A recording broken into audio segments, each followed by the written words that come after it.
آج کی بڑی خبروں میں پاکستان ایک بار پھر دنیا کی توجہ کا مرکز بن گیا۔ اسلام آباد میں امریکہ اور ایران کے درمیان تاریخی مذاکرات کا آغاز، ابنائے ہرمز پر کشیدگی میں نرمی، ایران کا بڑا اعلان، اور یوم دستور پر وزیر اعظم کا عزم، ترقی اور استحکام اور مضبوط پاکستان کی جانب سفر جاری و ساری ہے۔ عالمی سیاست کی افق پر ایک اہم موڑ، جہاں دہائیوں سے کشیدگی کا شکار امریکہ اور ایران آج اسلام آباد میں ایک میز پر آمنے سامنے ہونے جا رہے ہیں۔ وفود کی آمد شروع، غیر معمولی سیکیورٹی انتظامات اور وفاقی دارالحکومت سفارتی سرگرمیوں کا مرکز بن چکا ہے۔ ذرائع کے مطابق مذاکرات کے پہلے مرحلے میں ایجنڈا طے کیا جائے گا، جبکہ براہ راست ملاقات کا اہتمام بھی موجود ہے۔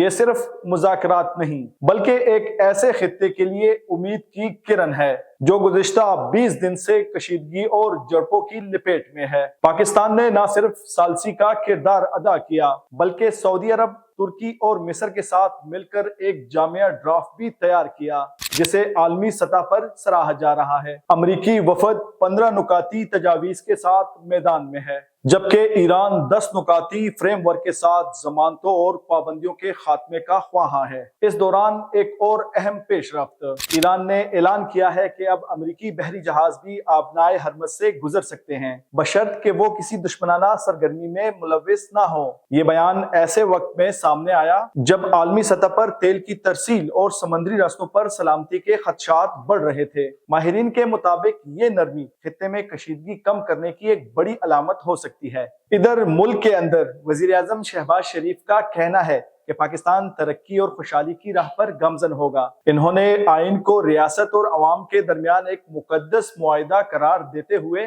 قومی یکجہتی اور مضبوط جمہوری نظام پر زور دیا۔ اسلام آباد میں جاری یہ سفارتی سرگرمیاں نہ صرف پاکستان کے عالمی کردار کو اجاگر کر رہی ہیں، بلکہ ایک ایسے مستقبل کی بنیاد بھی رکھ رہی ہے جہاں مکالمہ جنگ پر غالب آ سکتا ہے۔